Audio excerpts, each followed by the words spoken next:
بسم اللہ الرحمن الرحیم۔ السلام علیکم۔ آدھی رات کا وقت تھا۔ گلیاں سنسان تھیں اور اندھیرے میں کتے بھونک رہے تھے۔ ہوا میں سردی کا اثر بڑھتا جا رہا تھا۔ میں دروازے کے سامنے کھڑی تھی، اپنے 3 مہینے کے بیٹے کو سینے سے لگائے۔ میرے سسرال والوں نے مجھے اور میرے معصوم بچے کو گھر سے نکال دیا تھا۔ ہاں، میں ہدیہ ہوں، ایک بیوہ، ایک مجبور عورت، اور یہ میری کہانی ہے۔ آج میرے شوہر کو مرے ہوئے صرف 40 دن ہوئے تھے، اور ان 40 دنوں میں مجھے بار بار یہ احساس دلایا گیا کہ اب میں بوجھ بن چکی ہوں۔ میری نندے کہتی، اب ہمارے بھائی کے بغیر تو کس کام کی؟ ساس تانے دیتی، تو منحوس ہے، تیرے قدموں نے ہی ہمارے بیٹے کو کھا لیا۔ میں چپ رہتی، ہر بات سہتی، سوچتی شاید وقت کے ساتھ ان کے دل نرم ہو جائیں، شاید میرے بچے کی شکل دیکھ کر کچھ رحم آ جائے۔ مگر وہ وقت نہیں آیا۔ آج رات میرے سسر نے کمرے میں آ کر کہا، ہدیہ، اب تو جا، یہاں تیرے لیے کوئی جگہ نہیں۔ میں نے کانپتی آواز میں کہا، ابا جی، کہاں جاؤں؟ میرا بچہ چھوٹا ہے۔ انہوں نے میری بات مکمل ہونے سے پہلے دروازہ کھولا اور کہا، کہیں بھی جا، ہمارے دروازے تیرے لیے بند ہو چکے ہیں۔ میں چپ چاپ اٹھی، بیٹے کو لپیٹا اور ایک چھوٹا سا بیگ اٹھایا جس میں کچھ کپڑے اور اس کا دودھ تھا۔ دروازے سے نکلی تو پیچھے دروازہ بند ہو چکا تھا۔ کوئی آواز، کوئی ہمدردی، کچھ بھی نہ تھا۔ میرے قدم کانپ رہے تھے، دل دھڑک رہا تھا۔ میں سڑک پر اکیلی کھڑی تھی۔ ایک رکشہ روکا، آنکھوں سے آنسو بہہ رہے تھے۔ رکشے والی نے سوالیہ نظروں سے دیکھا۔ بھائی، گلزار کالونی جانا ہے، میں نے لرزتی آواز میں کہا۔ رکشے کی سواری خاموش تھی، صرف میرے بیٹے کے ہلکے ہلکے سسکنے کی آواز تھی اور میرے دل کی دھڑکن۔ راستے میں بار بار اپنے ماں باپ یاد آئے۔ امی اگر ہوتی تو سینے سے لگا لیتی، ابا ہوتے تو دروازے پر کھڑے ہو کر کہتے، بیٹی، یہ دروازہ تیرے لیے ہمیشہ کھلا ہے۔ مگر نہیں، وہ دونوں تو کب کے چلے گئے تھے۔ اب صرف ایک بھائی تھا اور اس کی بیوی۔ میں جانتی تھی ان کا گھر میرا گھر نہیں، پر اور جائے پناہ بھی تو نہیں تھی۔ جب رکشہ بھائی کے گھر کے باہر رکا، دل جیسے ساکت ہو گیا۔ دل میں دعا تھی کہ دروازہ کھلے اور بھائی مجھے گلے سے لگا لے۔ بھابھی ایک گلاس پانی دی دے، کہے، آ جاؤ ہدیہ، تم نے بہت سہ لیا، اب آرام کرو۔ میں نے دروازے پر دستک دی۔ کافی دیر بعد دروازہ کھلا۔ سامنے میرا بھائی تھا، آنکھوں میں نیند اور حیرت تھی۔ ہدیہ، اس وقت؟ سب خیریت؟ میں کچھ نہ بولی، صرف آنکھوں سے آنسو بہہ نکلے۔ میرے بازو میں لپٹا ہوا میرا بیٹا سسک رہا تھا۔ بھائی نے آہستہ سے کہا، اندر آ جاؤ۔ میں اندر داخل ہوئی۔ صحن میں خاموشی تھی، کمرے سے روشنی جھانک رہی تھی۔ بھابھی آ گئی۔ اس کا چہرہ دیکھ کر میرا دل جیسے مزید دکھی ہو گیا۔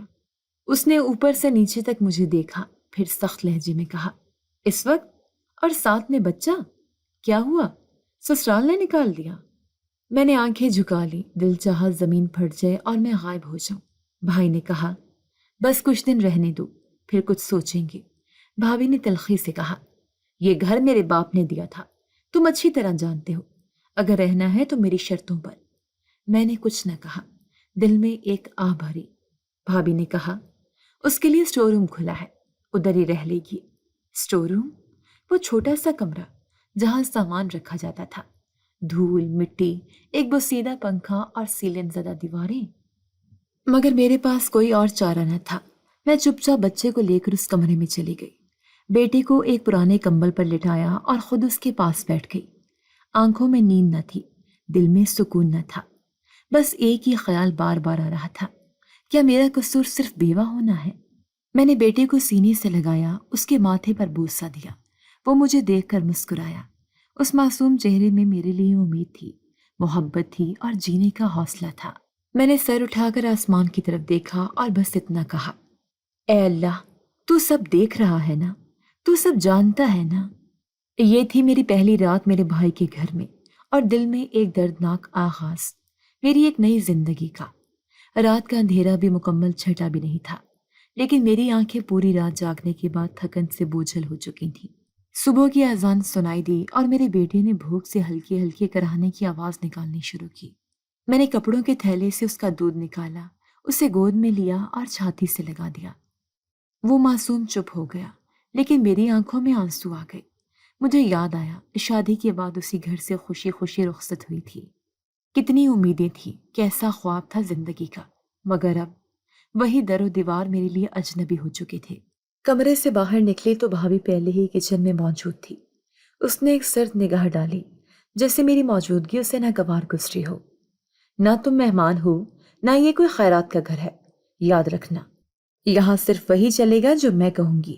یہ گھر میرے باپ کا ہے، میرے اصول یہاں لاگو ہوتے ہیں۔ میں خاموش کھڑی رہی، جیسے زبان بھی ساتھ چھوڑ چکی ہو۔ دل نے بہت کچھ کہا لیکن لبوں سے کچھ نہ نکلا۔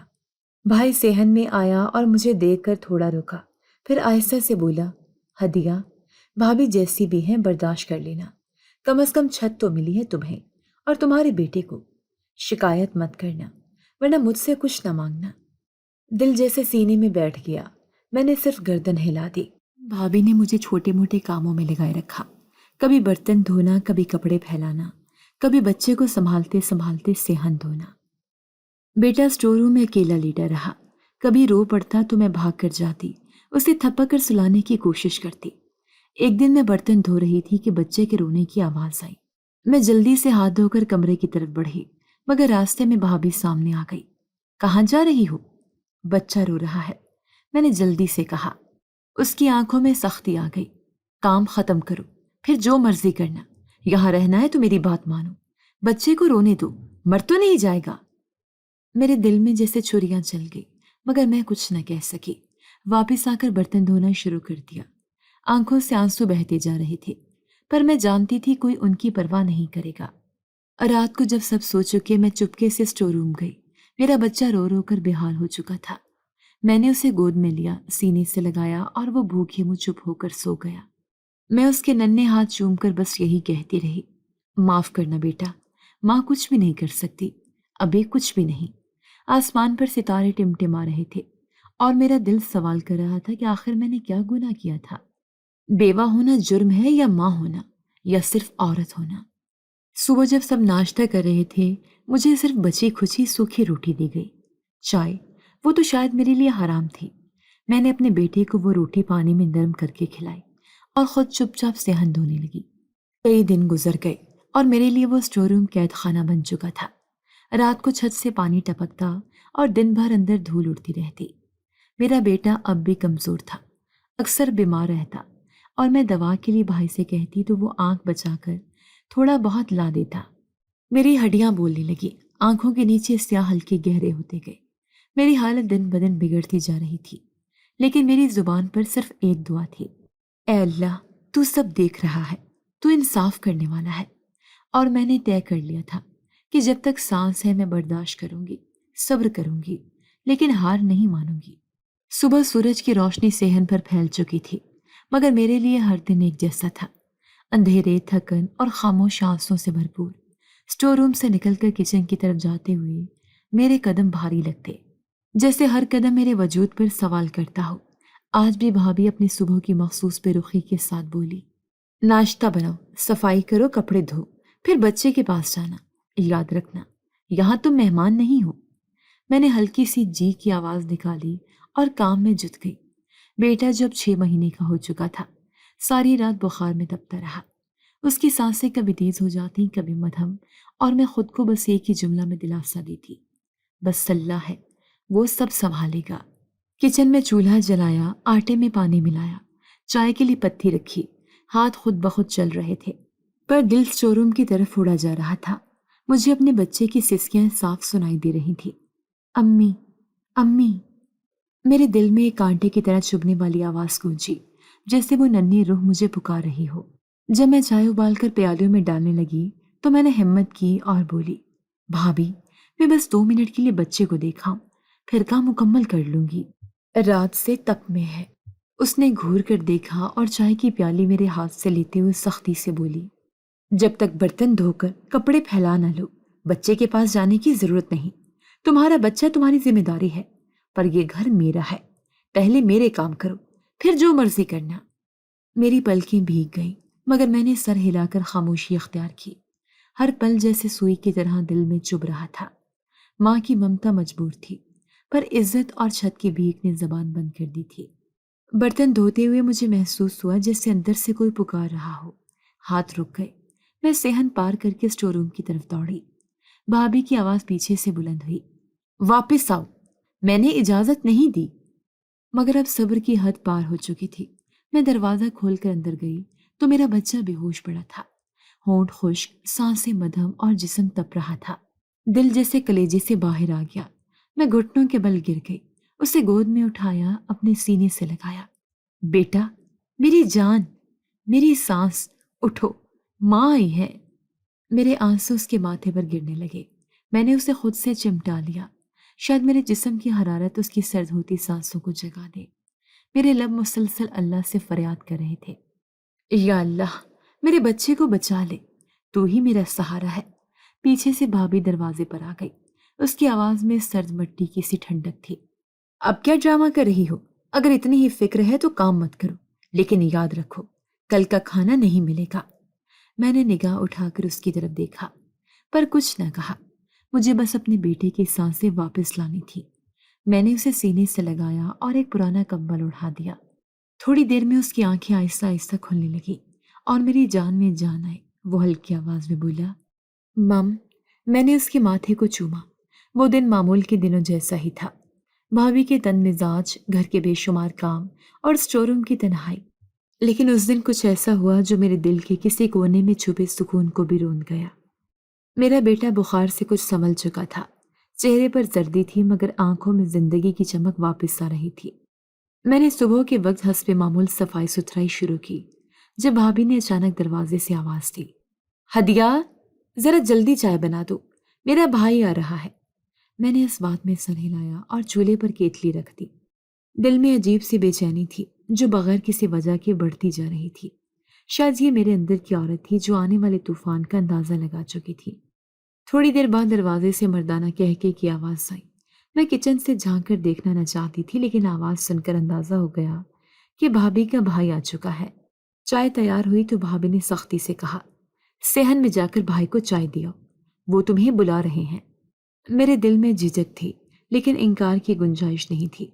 میں نے دونوں کپ ٹرے میں رکھے اور صحن کی طرف چل دی۔ قدم لڑکھڑاتے تھے اور دل کی دھڑکن تیز ہو گئی تھی۔ وہ صحن کے کنارے چرپائی پر بیٹھا تھا، ٹانگ پر ٹانگ رکھے، سگریٹ سلگاتا ہوا۔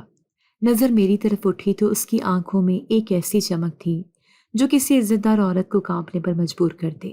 میں نے نگاہ جھکائی، ٹرے آگے کی اور چائے اس کے سامنے رکھ دی۔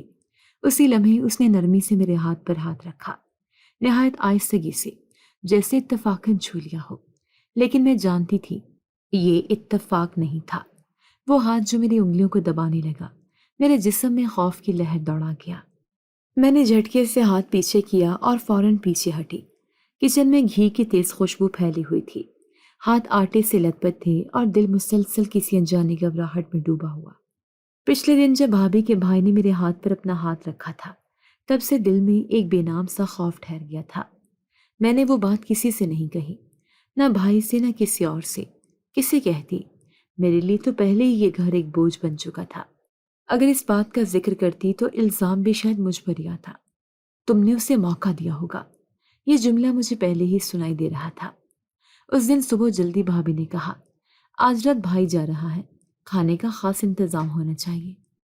میں چپ چاپ سبزیاں کاٹنے لگی، چولہا جلایا اور دل کو سمجھایا کہ بس آج کا دن گزر جائے تو کم از کم کچھ دن سکون سے گزر جائیں گے۔ دھوئیں سے آنکھیں جل رہی تھیں، ہاتھ چاقو سے سبزی کاٹتے کاٹتے سوج گئے تھے، لیکن میں کام میں لگی رہی۔ میرے ذہن میں بس ایک ہی خیال تھا، کسی بھی طرح آنکھ نہ ملے، سامنا نہ ہو، آج کی رات گزر جائے۔ لیکن تقدیر کو شاید میرے صبر کا امتحان لینا تھا۔ میں کچن میں دال کا تڑکا لگا رہی تھی کہ اچانک پیچھے کسی کی آہٹ سنائی دی۔ مڑ کر دیکھا تو وہی بھابھی کا بھائی۔ میرا دل زور سے دھڑکنے لگا، ہاتھ رک گئے۔ اس نے ہلکی مسکراہٹ کے ساتھ دروازہ بند کیا اور آہستہ آہستہ کچن کے اندر آ گیا۔ بھابھی کہہ رہی تھی، تم بہت مزے کا کھانا بناتی ہو۔ اس کے الفاظ میں بظاہر شرافت تھی، مگر آنکھوں میں وہی پرانی درندگی جھلک رہی تھی۔ میں نے چہرہ نیچے کیے بس اتنا کہا، آپ باہر بیٹھے، میں ابھی کھانا لے آتی ہوں۔ وہ ہنسا، ایک قدم اور قریب ہوا۔ اتنی جلدی نکال رہی ہو؟ میں تو صرف تمہیں شکریہ کہنے آیا ہوں۔ میرے ہاتھ میں ابھی چمچ تھا، میں نے اسے پیچھے ہٹنا چاہا لیکن اس نے راستہ روک لیا۔ تم بہت خاموش ہو ہدیہ، اتنی خاموشی میں بھی ایک کشش ہوتی ہے۔ یہ سنتے ہی میرے اندر کچھ ٹوٹ گیا۔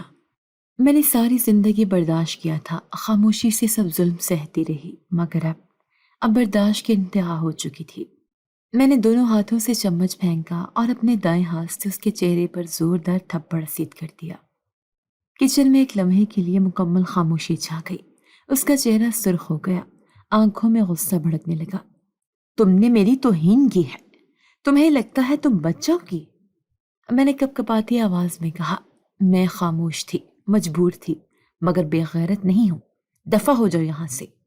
وہ تھوڑا پیچھے ہٹا، اپنے گال پر ہاتھ رکھ کر بولا، واپسی پر تمہیں یاد رکھوں گا ہدیہ، بہت اچھے سے یاد رکھوں گا۔ اتنا کہہ کر وہ کچن سے نکل گیا اور میں وہیں کھڑی کانپتی رہی، دل جیسے ابھی سینے سے باہر آ جائے۔ ہاتھ پسینے سے بھیگ چکے تھے اور آنکھوں میں آنسو تیرنے لگے۔ تھوڑی دیر بعد بھابھی کچن میں آئی، چہرے پر غصہ تھا۔ کیا ہوا میرے بھائی کو؟ وہ خاموش کیوں جا رہا ہے؟ میں نے نظریں نیچی کر لی، کوئی جواب نہیں دیا۔ اس نے ہاتھ نیچاتے ہوئے کہا، تمہاری وجہ سے میرا بھائی ناراض ہو گیا ہے، تمہارا رویہ بہت بدتمیز ہے۔ میں نے بس اتنا کہا، میں نے کچھ غلط نہیں کیا۔ وہ غصے سے بولی، ایک بیوہ عورت کے نخرے؟ سن لو ہدیہ، اب تمہاری زندگی اور بھی مشکل کر دوں گی اگر میرے بھائی کو کچھ کہا تو۔ میں نے آنکھوں میں آنسو لی، بس سر ہلا دیا۔ میرا قصور صرف اتنا تھا کہ میں نے اپنی عزت بچائی اور اس پر بھی مجھے الزام ملا۔ وہ رات اسٹور روم میں سر تھی، مگر میرے دل میں ایک عجیب سا سکون تھا۔ میں جانتی تھی ظلم سہنا گناہ نہیں، لیکن اپنی عزت کی حفاظت کرنا فرض ہے، اور آج پہلی بار میں نے وہ فرض نبھایا تھا۔ عزت کے تحفظ کی قیمت ہمیشہ خاموشی نہیں ہوتی، کبھی کبھی وہ چیخ بن کر حلق میں اٹک جاتی ہے، کبھی تھپڑ کی صورت دشمنی میں بدل جاتی ہے۔ کچن کے تھپڑ کے بعد ایک دن کا سناٹا رہا، جیسے گھر میں طوفان سے پہلے کی خاموشی چھا گئی ہو، مگر میں جانتی تھی یہ خاموشی کسی نئے وار کا پیش خیمہ ہے۔ اگلے دن شام کو صحن میں چہل پہل تھی۔ بھابھی جھاڑو لے کر صحن سجا رہی تھی، رنگ برنگے پردے لٹک رہے تھے اور مہمانوں کے لیے کرسیاں نکالی جا رہی تھیں۔ میں ہمیشہ کی طرح صبح سے برتن دھونے، کپڑے تہہ کرنے اور سبزی کاٹنے میں لگی رہی، لیکن دل میں ایک سوال کا چوکے دے رہا تھا، یہ سب کس لیے؟ بیٹا مسلسل بخار میں تپ رہا تھا، مگر میرے لیے دوا سے زیادہ ضروری ان کے یہ انتظامات تھے۔ میں نے ہمت کر کے پوچھ ہی لیا، بھابھی کوئی تقریب ہے کیا؟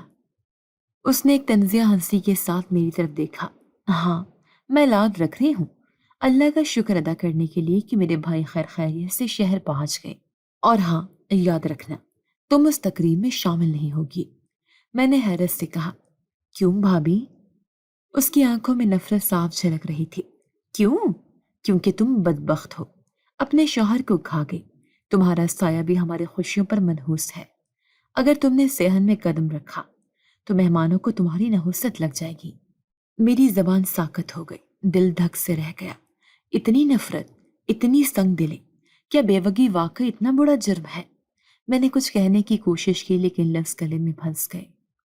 بھائی کونے میں کھڑا یہ سب سن رہا تھا۔ میری نظر اس پر پڑی، دل میں ایک آخری امید جاگی کہ شاید وہ کچھ کہے، شاید میری صفائی دے، مگر وہ خاموش رہا، ہمیشہ کی طرح۔ اس نے نظریں چرائی اور صحن سے باہر نکل گیا۔ میری امید کا آخری دیا بھی بجھ گیا۔ دوپہر کے وقت جب صحن مہمانوں کی ہنسی سے گونج رہا تھا، میں اسٹور روم کے اندھیرے میں بیٹے کو گود میں لیے بیٹھی تھی۔ اس کا گرم جسم میری باہوں میں تپ رہا تھا اور آنکھوں سے پانی جاری تھا۔ میں نے اپنا دوپٹہ بھی اس کے ماتھے پر گیلا رکھ دیا، مگر بخار کم ہونے کا نام نہیں لے رہا تھا۔ باہر سے سلواتیں اور تسبیح کی آوازیں آ رہی تھیں، اور اندر میرے دل کی تڑپ جو کسی کو سنائی نہیں دیتی تھی۔ کبھی سوچتی اگر امی زندہ ہوتی تو کیا میں اس حال میں ہوتی؟ اگر میرا شوہر ہوتا تو کیا مجھے یوں ذلیل کر پاتا؟ مگر نہیں، اب صرف میں تھی اور میرا بچہ۔ باہر جب افطاری کا وقت آیا، دسترخوان پر انواع و اقسام کے کھانے رکھے گئے، مہمانوں کی چہل پہل بڑھ گئی، اور میں اپنے بچے کے لیے بس ایک نرم روٹی کی تلاش میں آنکھوں سے پانی بہا رہی تھی۔ دل چاہا باہر جاؤں، بھائی سے کہوں کہ صرف بچے کے لیے کچھ کھانے کو دے دے، مگر پھر خیال آیا بھابھی کی وہ جلی ہوئی آواز، یہ بدبخت ہمارے میلاد میں شامل ہوئی تو خوشیوں پر سایہ پڑ جائے گا۔ میری غیرت نے مجھے قدم پیچھے ہٹانے پر مجبور کر دیا۔ بیٹے کو گود میں لیے میں نے آسمان کی طرف دیکھا، دعا مانگنے کے لیے ہاتھ اٹھائے تو آنکھوں سے بہنے والے آنسو میرے ہاتھوں پر گرنے لگے۔ اے میرے رب، یہ دنیا تو ظالم ہے لیکن تو رحمان ہے، میری خاموشی کو اپنی بارگاہ میں قبول فرما اور میرے بچے کے نصیب کو میرے نصیب سے بہتر بنا دے۔ وہ رات میں نے خاموشی سے سسک سسک کر گزار دی، باہر کہہ کے گونجتے رہے اور اندر میرے دل کے ٹکڑے بکھرتے رہے۔ کسی نے مجھ سے نہ پوچھا کہ تم نے کچھ کھایا ہے، کسی نے یہ نہ جانا کہ بچہ کس حال میں ہے۔ میری ماں کہا کرتی تھی، بددعا کبھی زبان سے نہیں نکالی جاتی، یہ خود بخود دل سے نکلتی ہے اور سیدھا عرش تک جاتی ہے۔ اسی رات میں نے پہلی بار محسوس کیا کہ میری آنکھوں کے نم ہونے کے بعد کوئی دعا نہیں نکلی، بس ایک خاموش بددعا جو میرے قابو میں نہیں تھی۔ میرا بیٹا اب 2 برس کا ہو چکا تھا، مگر کمزور، زرد اور ساکت سا۔ اس کی آنکھوں میں بچوں جیسی چمک نہیں تھی، بلکہ ایک عمر رسیدہ سا سکوت تھا، جیسے وہ بچپن جیے بغیر ہی بڑا ہو چکا ہو۔ جسم پر گوشت کم اور ہڈیاں زیادہ دکھائی دیتی تھیں۔ ہر وقت ماں کی گود میں لپٹا رہتا، جیسے جانتا ہو کہ یہی ایک واحد پناہ ہے۔ میری ممتا اس کی ہڈیوں پر کپکپاتی جلد دیکھ کر ہر لمحہ آنسو بن جاتی، مگر آنکھیں رو رو کر اب خشک ہو چکی تھی۔ بھابھی نے کھانے کا حساب روز کا راشن بنا رکھا تھا، 1 سوکھی روٹی، ہاں صرف 1، اور وہ بھی ایسے وقت میں دی جاتی جب سارا گھر کھانا کھا چکا ہوتا۔ میرے لیے دسترخوان پر بیٹھنا تو کب کا جرم بن چکا تھا۔ ہر رات وہ سوکھی روٹی میرے ہاتھ میں تھما دی جاتی، جیسے کوئی صدقے کا ٹکڑا ہو۔ میں وہ روٹی آدھی کر کے نرم کرنے کی کوشش کرتی اور بیٹے کے چھوٹے چھوٹے نوالے بناتی۔ اس کا کمزور ہاتھ میرا دوپٹہ پکڑ لیتا اور میں تھوڑی سی روٹی اس کے منہ میں ڈال کر باقی خود کے لیے رکھتی۔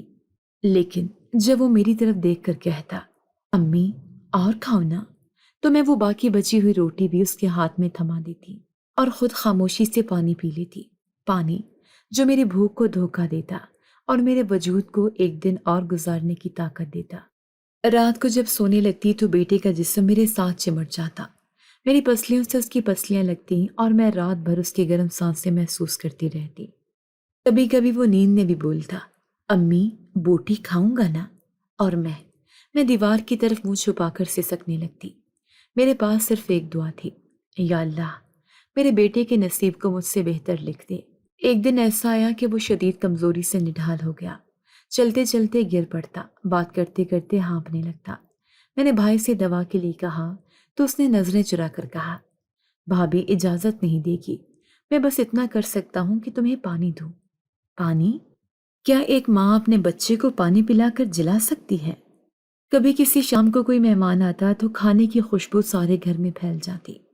بیٹا باہر دروازے کے پاس بیٹھ کر صرف سانسوں سے لذت سمیٹتا اور پھر آنکھیں بند کر کے کہتا، امی خوشبو کھالی ہے، اب پیٹ بھر گیا۔ میں اس لمحے مر جاتی تھی اور پھر زندہ ہو کر اسے لپٹا لیتی تھی۔ مجھے یاد ہے ایک دن صحن میں ایک کبوتر مرا پڑا تھا۔ بیٹے نے اسے دیکھا اور معصومیت سے کہا، امی یہ بھی بھوکا تھا کیا؟ میں نے ضبط کرتے ہوئے کہا، نہیں بیٹا، یہ سونے گیا ہے۔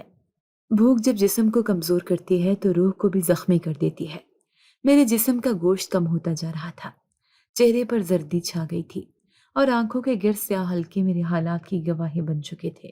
لیکن میں ہر دن اپنے بیٹے کو تھوڑا سا اور جینے کی دعا دے کر رات گزارتی تھی۔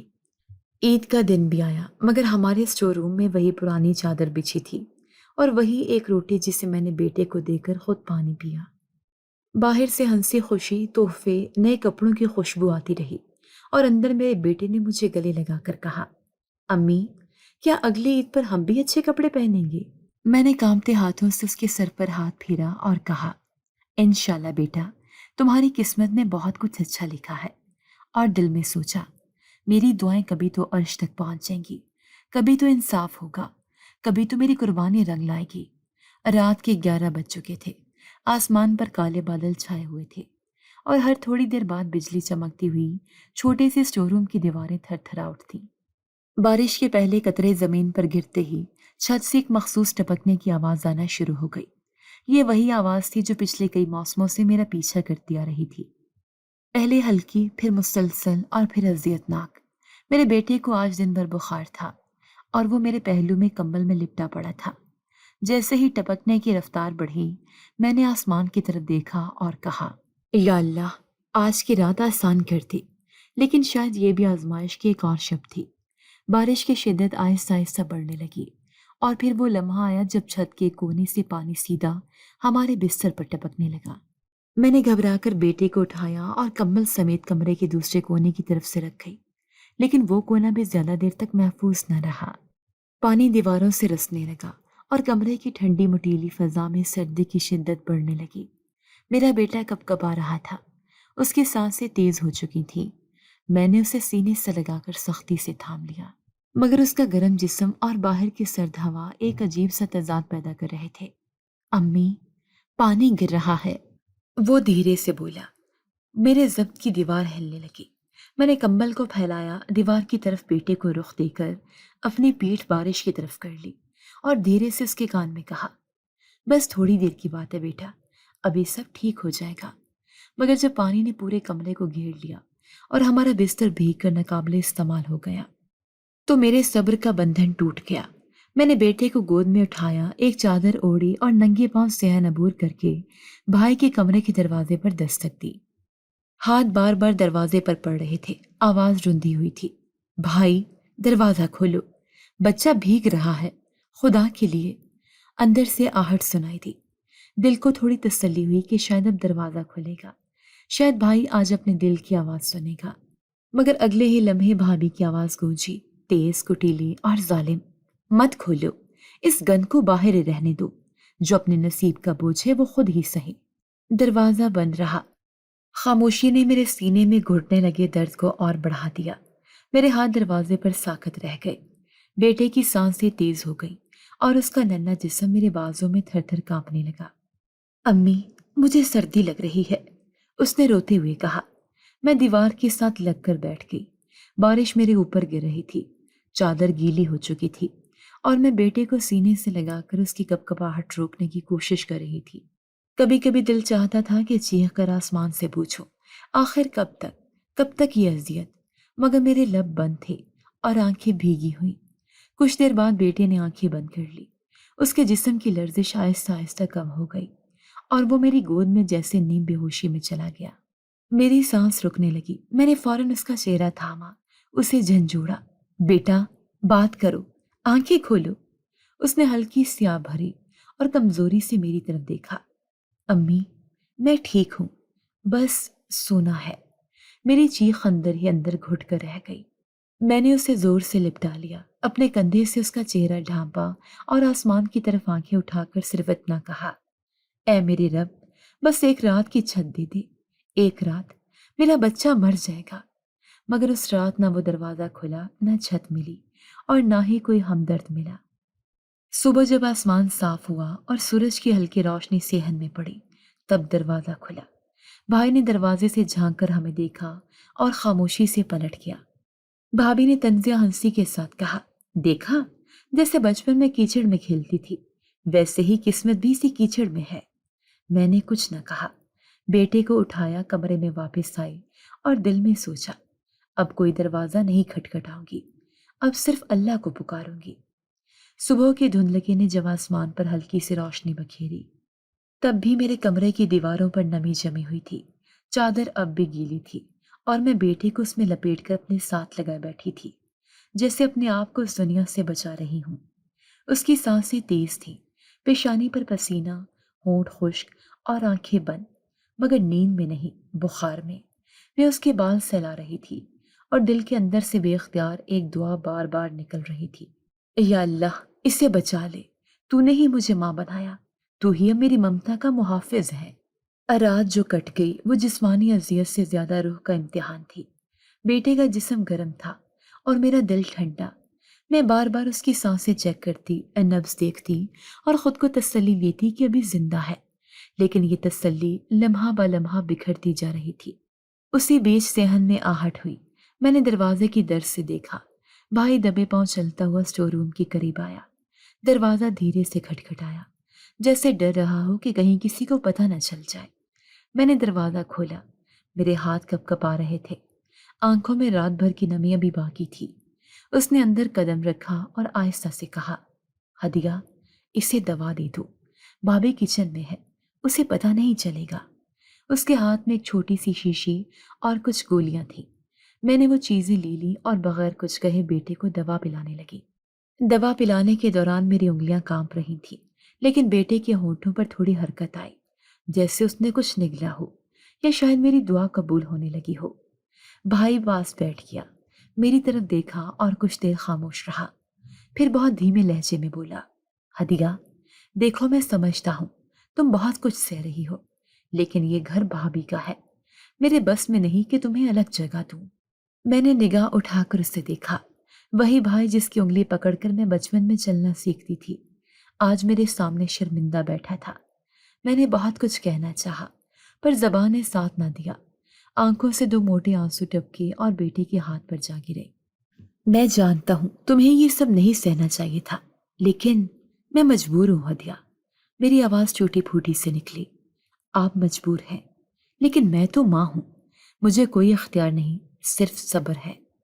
اس نے نظریں چرا لی اور کہا، بس خاموشی سے گزار لو، اللہ بہتر کرے گا۔ خاموشی، یہی تو وہ دوا تھی جو سب مجھے دیتے آئے تھے، خاموشی کی دوا، ہر درد کا علاج، ہر آنسو کی مرہم، صرف خاموشی۔ بھائی تھوڑی دیر بعد اٹھ گیا، دروازہ کھول کر دبے قدموں واپس چلا گیا، جیسے آیا ہی نہ ہو۔ میں بیٹھے بیٹے کو گود میں لیے وہیں زمین پر ٹیک لگا کر بیٹھ گئی۔ دوا کے بعد وہ تھوڑا سا بہتر محسوس ہو رہا تھا، مگر بخار ابھی بھی کم نہیں ہوا تھا۔ میں نے اس کا ماتھا چوما اور خود سے لپٹا لیا، دل میں ایک ہی فکرہ گردش کرتا رہا، میری ممتا میرا ایمان ہے اور میری خاموشی میرا ہتھیار۔ صبح ہو چکی تھی، پر میری رات ابھی ختم نہیں ہوئی تھی۔ میں نے آسمان کی طرف دیکھا، دھندلے سورج کی کرنیں در سے اندر آ رہی تھیں۔ یا اللہ، تو نے سنا نا؟ میرا بھائی خاموش رہا۔ یہ دنیا اندھی ہے، لیکن تو سب جانتا ہے، تو ہی میرے بیٹے کا رب ہے، تو ہی مجھے ماں بنایا، اب تو ہی میرے صبر کو قبول فرما۔ میرے آنسو مسلسل بہتے رہے، خاموش بے آواز لیکن گواہی دیتے ہوئے کہ ہدیہ اب بھی زندہ ہے، اب بھی صبر کر رہی ہے اور اب بھی دعا مانگ رہی ہے۔ رمضان آ چکا تھا، وہی مہینہ جسے رحمتوں، برکتوں اور مغفرت کا مہینہ کہا جاتا ہے، مگر میرے لیے یہ مہینہ بھی صبر اور خاموشی کا ایک اور باب تھا۔ گھر میں ہلچل سی تھی، بھابھی روزے رکھ رہی تھی، افطاری کے لیے روز طرح طرح کے پکوان تیار ہوتے، میلاد کی تیاریں بھی زوروں پر تھیں، در و دیوار کو کپڑے سے سجایا جا رہا تھا، صحن دھویا جا رہا تھا، چمچماتی پلیٹیں الماری سے نکال کر پالش کی جا رہی تھیں، اور ان تمام تیاریوں میں صرف ایک ہی جوڑی ہاتھ مصروف تھے، میرے۔ بھابھی نے مجھے صبح ہی بتا دیا تھا، آج میلاد ہے اور تمہیں سارے کام کرنے ہیں، کوئی کمی رہ گئی تو سب کے سامنے شرمندہ کر دوں گی۔ میں نے خاموشی سے سر جھکا دیا، نہ کچھ پوچھا نہ کچھ کہا، یہ اب میرے معمولات میں شامل ہو چکا تھا۔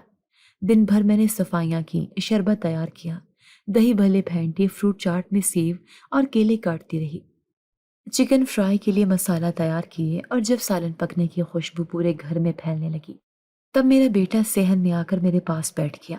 وہ پورا دن بھوکا تھا، اس کا روزہ نہیں تھا، لیکن میرے ساتھ روزے کی طرح دن گزار رہا تھا، کیونکہ گھر میں اس کے لیے کوئی چیز ویسی بھی موجود نہیں تھی۔ میری آنکھوں کے سامنے جب وہ ناک سکیڑ کر سالن کی خوشبو سونگھنے لگا تو میرا دل کانپ گیا۔ وہ شیشے کے پیالے کو دیکھتا، پھر میری طرف، اور پھر دھیرے سے بولا، امی، میں بھی بوٹی کھاؤں گا نا؟ میں وہیں رک گئی، جیسے کسی نے مجھے ساکت کر دیا ہو۔ میرے ہاتھ میں دہی بھلے کی کٹوری تھی جو لرزنے لگی۔ میں نے جلدی سے نظریں چرائیں اور آہستہ سے کہا، ہاں بیٹا، ضرور، تم ضرور کھاؤ گی۔ لیکن میں جانتی تھی وہ جھوٹ تھا۔ میلاد کی محفل کے دوران میں نے چپ چاپ خدمت انجام دی، کوئی مجھے سلام بھی نہ کرتا، جیسے میں کوئی نوکرانی ہوں۔ افطاری کا وقت قریب آیا، بھابھی نے بڑے اہتمام سے دسترخوان سجایا، کباب، سموسے، پکوڑے، پھل، شربت، کھجورے، سب کچھ سلیقے سے رکھا گیا۔ میں نے سب مہمانوں کو پانی اور شربت دیا، تب بھابھی نے مجھے آواز دی، تم اپنے کمرے میں جا کر افطاری کر لو، یہاں مت بیٹھنا۔ میں نے ایک نظر دسترخوان پر ڈالی اور پھر اپنے بیٹے کے زرد چہرے کی طرف، پھر دونوں ہاتھوں سے اس کے ہاتھ تھام کر اسٹور روم کی طرف چل دی۔ وہاں پرانی چادر کے اوپر ایک پلیٹ رکھی تھی، ایک سوکھی روٹی اور ایک گلاس پانی۔ میں نے بیٹے کو اپنے سامنے بٹھایا، وہ روٹی کو دیکھ کر خاموش ہو گیا۔ پھر میرے سامنے بیٹھ کر اس نے ایک نوالا بنایا اور پوچھا، امی، بوٹی نہیں ہے؟ میں نے آنکھیں بند کر کے سر ہلایا، نہیں بیٹا، آج صرف روٹی ہے۔ وہ تھوڑی دیر تک نوالے کو گھورتا رہا، پھر روٹی کھانے لگا۔ میں نے گلاس کا پانی پیا اور لبوں پر زبردستی مسکراہٹ لے آئی، لیکن اندر دل جل رہا تھا۔ میں نے آسمان کی طرف دیکھا جہاں اذان کی آواز گونج رہی تھی۔ میرے لب خاموش تھے مگر آنکھوں سے آنسو بہہ رہے تھے۔ یا اللہ، تیرا رمضان ہے، تیرا مہینہ ہے، تو رحمتوں والا ہے، بخشش والا۔ کیا میری جھولی میں صرف یہ روٹی ہے؟ کیا میرے بیٹے کے نصیب میں صرف سوال ہے؟ کب تک اسے خوشبو سونگھ کر جینا ہوگا؟ کب تک میرے حصے میں تذلیل آئے گی اور ان کے لیے جشن؟ میرا بیٹا میرے کندھے سے لگ کر سو گیا۔ میں نے اسے لپیٹا، چادر اڑائی اور خود خاموش بیٹھی رہی۔ کمرے کی چھت سے روشنی کی کرن اندر آ رہی تھی جو میرے بیٹے کے چہرے پر پڑ رہی تھی۔ وہ کرن میرے لیے امید کا استعارہ تھی، شاید اندھیروں میں اللہ کی طرف سے بھیجی گئی ایک روشنی جو مجھ سے کہہ رہی تھی، ہدیہ، دعا کرو، یہ لمحے ہمیشہ کے لیے نہیں، تمہاری قربانی، تمہاری خاموشی ایک دن ضرور رنگ لائے گی۔ عید سے ایک دن پہلے کی شام تھی، گھر میں تیاریاں جاری تھیں، مہمانوں کے لیے قالین دھوئے جا رہے تھے، کچن سے سوئیاں اور زردے کی خوشبو آ رہی تھی اور بھابھی خوشی خوشی کپڑوں کو استری کر رہی تھی۔ میں نے سوچا شاید آج کا دن ذرا نرم گزرے گا، شاید آج میری قسمت بھی عید کی کوئی رمق دکھا دے، لیکن تقدیر کی چال کچھ اور تھی۔ دوپہر کا وقت تھا جب بھابھی نے مجھے اسٹور روم میں بلایا۔ چہرے پر فاتحانہ مسکراہٹ تھی جیسے کوئی جیت کا اعلان کرنے لگی ہو۔ میں نے آنکھوں میں سوال لیے خاموشی سے اسے دیکھا۔ ہدیہ، اس نے نرمی میں لپٹی تلخی سے کہا، عید والے دن تمہارا نکاح میرے بھائی سے ہوگا، میں اس گھر میں تمہاری ذمہ داری مزید نہیں اٹھا سکتی۔ میرے قدموں تلے زمین کھسک گئی، سانس جیسے گلے میں اٹک گئی ہو، آنکھوں کے سامنے اندھیرا سا چھا گیا۔ میں نے ہمت کر کے پوچھا، آپ کا بھائی؟ وہی جس نے… میرے الفاظ مکمل نہ ہو سکے۔ ہاں وہی بھائی، بھابھی نے درمیان میں بات کاٹتے ہوئے کہا، اب تم زیادہ نخرے نہیں کر سکتی، اس گھر میں رہنا ہے تو اسی کے ساتھ نکاح کرنا ہوگا، ورنہ نکل جاؤ۔ میں ساکت رہ گئی، نہ انکار کی ہمت تھی نہ حامی بھرنے کا ظرف، بس آنکھوں میں ایک سوال تھا، کیا میری عزت کا مول اب اتنا رہ گیا ہے؟ بھائی اس وقت گھر پر نہیں تھا۔ میں نے اس امید پر اس سے بات کرنے کی کوشش کی، لیکن فون اٹھانے کے بعد اس کی بے بس آواز سنائی دی، ہدیہ، جو بھابھی کہہ رہی ہیں وہی بہتر ہے، میں کچھ نہیں کر سکتا۔ میری سانس رک گئی۔ میرے وہ بھائی جو بچپن میں میری گڑیا کے لیے بھی لڑ جاتا تھا، آج میری عزت کا سودا خاموشی سے سن رہا تھا۔ میرے قدم خود بخود مڑ گئے۔ میں اسٹور روم میں آ کر وضو کیا اور مصلی پر بیٹھ گئی۔ میری آنکھوں سے آنسو مسلسل بہہ رہے تھے اور زبان بار بار ایک ہی فریاد کر رہی تھی، یا اللہ، تو نے مجھے ماں بنایا، بیوی بنایا، بہن بنایا، اب تو ہی میری عزت کا محافظ ہے، میں تیری بندی ہوں، تیرے سوا کسی کے در پر نہیں جاؤں گی، اے میرے رب، تو ہی فیصلہ فرما۔ میری آنکھوں سے بہتے آنسو مصلی کو بھگونے لگے، دل بے چینی سے تڑپ رہا تھا۔ بیٹا کونے میں سویا ہوا تھا اور میں اپنے رب کے حضور جھکی ہوئی صرف ایک دعا مانگ رہی تھی، اے اللہ، عزت بھی تیری نعمت ہے اور سزا بھی تیرے اختیار میں، مگر تو رحمان ہے، مجھے رسوا ہونے سے بچا لے۔ اسی لمحے صحن سے بھابھی کی چیخ سنائی دی۔ پہلے تو میں سمجھی کوئی اور بات ہوگی، لیکن پھر ایک شور سا اٹھا، حادثہ ہو گیا ہے، میرا بھائی، میرا بھائی۔ میرے قدموں میں لرزہ آ گیا۔ میں باہر نکلی تو بھابھی زمین پر بیٹھ کر رو رہی تھی۔ فون اس کے ہاتھ میں تھا اور اس کے منہ سے صرف یہی نکل رہا تھا، میرے بھائی کا ایکسیڈنٹ ہو گیا، دونوں ٹانگیں کٹ گئی، وہ معذور ہو گیا ہے۔ میرے گرد جیسے دنیا رک گئی۔ میں نے حیرت سے آسمان کی طرف دیکھا اور دل کے اندر سے ایک کپ کپاتی سانس نکلی۔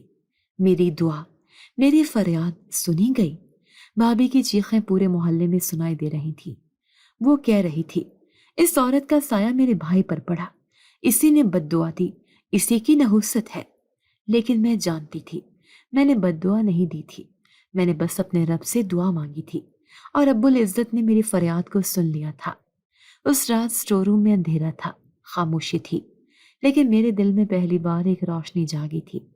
میں نے اپنے بیٹے کو گود میں اٹھایا اور آسمان کی طرف دیکھ کر کہا، اے اللہ، تیری رحمت نے مجھے بچا لیا، اب مجھے کوئی خوف نہیں، تو میرے ساتھ ہے، تو میرے بیٹے کا سہارا ہے، تو ہی میرا ولی ہے، میرا محافظ ہے، میرا رب ہے۔ میری آنکھوں سے بے اختیار آنسو نکلے، لیکن ان میں دکھ نہیں تھا، سکون تھا، ایک ایسی تسلی جو دنیا کی کسی دوا میں نہیں، بس اللہ کے فیصلے میں ہوتی ہے۔ بھابھی کے الفاظ ابھی تک میرے کانوں میں گونج رہے تھے، عید کے دن تمہارا نکاح میرے بھائی سے ہوگا، ورنہ اپنا بستر باندھ کر نکل جاؤ۔ یہ کوئی مشورہ نہیں تھا، یہ دھمکی تھی، اور یہ دھمکی کسی اور نے نہیں، اس عورت نے دی تھی جس کے گھر میں میرا بچہ 2 سال سے بھوکا سوتا تھا، جس کی چھت کے نیچے میں نے اپنی ساری جوانی آنکھوں سے بہا دی تھی۔ میں مصلی پر بیٹھی تھی، دل میں ایک طوفان تھا، اور زبان سے نکلتی دعا اتنی خاموش کہ صرف میرا رب ہی سن سکتا تھا۔ یا اللہ، تو نے قرآن میں کہا ہے کہ تو ہر حال سے واقف ہے۔ میں تیری بندی، تیری مخلوق، بس آج ایک ہی دعا کرتی ہوں، مجھے رسوائی سے بچا لے۔ میرے رب، تو ہی میری عزت کا محافظ ہے۔ میرے ہاتھ دعا میں اٹھے ہوئے تھے اور آنکھوں سے آنسو مسلسل ٹپک رہے تھے۔ ایسا لگ رہا تھا جیسے میں کسی گہری کھائی کے کنارے کھڑی ہوں اور نیچے صرف اندھیرا ہے۔ میں نے ماضی کو سوچا، شوہر کا اچانک چلا جانا، سسرال سے دھکے، ماں باپ کا نہ ہونا، اور بھائی کا خاموش تماشائی بن جانا۔ اب اگر بھابھی نے نکاح کی شرط رکھ دی ہے تو میں کہاں جاؤں؟ کون بچائے گا مجھے؟ میرے اللہ، تو نے حضرت مریم کی عزت بچائی، تو نے یوسف کو قید سے نکالا، مجھے بھی بچا لے، بس تو ہی بچا سکتا ہے۔ نماز ختم کر کے میں نے مصلی لپیٹا، بیٹے کے ماتھے پر بوسہ دیا اور خاموشی سے آنکھیں موند لی۔ اسی لمحے باہر صحن سے ایک شور اٹھا۔ پہلے تو خیال آیا کہ مہمان آ گئے ہوں گے یا شاید افطاری کا وقت ہو گیا ہے، لیکن پھر بھابھی کی چیخ گونجی، حادثہ ہو گیا، میرا بھائی، میرا بھائی! میں ہڑبڑا کر دروازے کی طرف بڑھی، دل دھڑکنے لگا، قدم بے ترتیب ہو گئے۔ بھابھی زمین پر بیٹھ کر زور زور سے سینہ پیٹ رہی تھی اور فون کان سے لگائے مسلسل چیخ رہی تھی۔ کہا تھا نا، نہ جائے گا، میں نے کہا تھا کہ ابھی مت نکلو، دونوں ٹانگیں کٹ گئی ہیں، معذور ہو گیا ہے۔ میری ریڑھ کی ہڈی میں ایک ٹھنڈی لہر دوڑ گئی، میں دیوار کے ساتھ لگ کر کھڑی ہو گئی۔ یہ وہی بھائی تھا جس سے نکاح کا مطالبہ کیا جا رہا تھا، وہی شخص جس نے میری عزت پر ہاتھ ڈالنے کی کوشش کی تھی۔ اب وہ زندگی بھر کے لیے دوسروں کا محتاج بن چکا تھا۔ بھابھی روتے روتے مجھ پر چڑھ دوڑی، یہ سب تیری نحوست ہے، تیری بد دعا لگی ہے میرے بھائی کو۔ میں نے نظریں جھکا لی اور دل ہی دل میں کہا، نہیں، یہ بد دعا نہیں، یہ انصاف ہے، یہ اس ماں کی فریاد کا جواب ہے جو ہر روز بیٹے کے لیے سوکھی روٹی میں دعا شامل کر کے دیتی تھی۔ یہ اس خاموشی کا صلہ ہے جو میں نے تیرے طعنوں، ظلم اور تحقیر پر اختیار کی۔ بھائی دوپہر کو گھر آیا تو اس کے چہرے پر حیرت، صدمہ اور شرمندگی کا عجب امتزاج تھا۔ اس نے آہستہ سے مجھے دیکھا، کچھ کہنا چاہا مگر الفاظ نہ نکلے۔ میں نے پہلی بار آنکھ اٹھا کر بھائی کی طرف دیکھا اور نرمی سے کہا، اب کچھ مت کہو، اللہ نے میرے لیے فیصلہ کر دیا ہے، اب کسی کو نکاح کا اعلان کرنے کی ضرورت نہیں، اب عزت بچ گئی ہے۔ بھابھی کے چہرے پر ہوائیاں اڑنے لگی، اب وہ مجھ سے نظریں نہیں ملا سکتی تھی۔ میری خاموشی، میرے صبر اور میرے آنسوں نے جو فریاد کی تھی وہ عرش پر سنی گئی تھی۔ میں نے بیٹے کو گود میں اٹھایا، اس کے ماتھے پر ہاتھ پھیرا اور دل میں ایک عجیب سا سکون محسوس کیا۔ پہلی بار لگا کہ میں ہار کے بھی جیت گئی ہوں۔ اس رات جب سب سو گئی میں نے پھر وضو کیا، مصلی پر بیٹھی اور رب کے حضور سجدہ ریز ہو گئی۔ اے میرے رب، تو نے میری فریاد سن لی، تو نے وہ راستہ بند کر دیا جو ذلت کی طرف جاتا تھا، تو نے مجھے وہ طاقت دی جس کی میں خود طلبگار نہ تھی۔ اب مجھے تیری رضا چاہیے۔ میری آنکھوں سے آنسو ختم ہو چکے ہیں، لیکن دل میں شکر کی ایک ندی بہہ رہی ہے۔ تو نے مجھے بے سہارگی میں بھی سہارا دیا، تو نے میری خاموشی کو طاقت بنایا۔ تو میرا رب ہے اور یہی میرا فخر ہے۔ بھابھی کی چیخیں اب بھی گھر کے دیواروں میں ٹکرا رہی تھی۔ یہ منحوس ہے، اسی کے سائے سے میرے بھائی پر قیامت آ گئی، اس عورت کی بد دعا لگی ہے ہمیں۔ لیکن اس شور میں خاموش کھڑی تھی، میرے چہرے پر نہ غصہ تھا نہ حیرت، بس ایک سکون تھا، ایسا سکون جو صرف سجدوں کے بعد ملتا ہے، جب انسان خود کو مکمل رب کے سپرد کر دیتا ہے۔ بھابھی کی آنکھوں میں اب وہ غرور نہیں رہا تھا، وہ تلخی نہیں، وہ طنز کے تیر نہیں۔ اب وہ میری طرف دیکھ کر نظریں جھکا لیتی تھی۔ اب جب میں صحن دھوتی تو وہ ٹوکنے کی بجائے کہہ دیتی، رہنے دو ہدیہ، میں خود کر لوں گی۔ اب وہ روزانہ میرے بیٹے کے لیے کبھی دلیا، کبھی دودھ بھیج دیتی۔ شاید اب اسے میری خاموشی سے ڈر لگنے لگا تھا، یا شاید میرے رب کی طاقت نے اسے جھکا دیا تھا۔ لیکن میں جانتی تھی یہ دنیا کی تبدیلی میرے لیے نہیں، میرے رب کے فیصلے کے تحت آئی ہے۔ اب جب وہ نرمی سے بات کرتی تو میں جواب دے دیتی، لیکن دل میں ایک عجیب سی دوری محسوس ہوتی تھی، جیسے میرا تعلق اب صرف ایک ہی در سے جڑا ہو، اللہ کا در۔ میں نے سیکھ لیا تھا کہ عزت صرف انسان نہیں دیتا، عزت وہی بچاتا ہے جس کے ہاتھ میں سب کی تقدیر ہے۔ میرے بیٹے کے چہرے پر اب زندگی کی ہلکی سی چمک تھی اور میرے دل میں رب پر یقین مزید مضبوط ہو چکا تھا۔ جس کے پاس دنیا کے سہارے نہیں ہوتے، اللہ خود اس کا سہارا بن جاتا ہے۔ ظلم دیر پا نہیں ہوتا اور ماں کی دعا کبھی رائے گا نہیں جاتی۔ ہدیہ کی خاموشی، صبر اور توکل نے ثابت کر دیا کہ عزت، حفاظت اور انصاف صرف اس رب عظیم کے ہاتھ میں ہے جو اپنے بندے کو کبھی تنہا نہیں چھوڑتا۔ جی تو دوستو، کیسی لگی آپ کو ہماری آج کی کہانی؟ اپنی رائے کا اظہار ہمارے کمنٹس باکس میں ضرور کیجیے گا، اور اگر آپ کو ہماری ویڈیو پسند آئی ہے تو کر لیجیے ہمارے چینل کو سبسکرائب، ویڈیو کو لائک اور بیل آئیکن لازمی پریس کر لیجیے تاکہ ہر نئی آنے والی ویڈیو کا نوٹیفیکیشن آپ کو بر وقت موصول ہو سکے۔ ملتے ہیں ایسی ہی ایک سبق آموز کہانی کے ساتھ، تب تک کے لیے اللہ نگہبان۔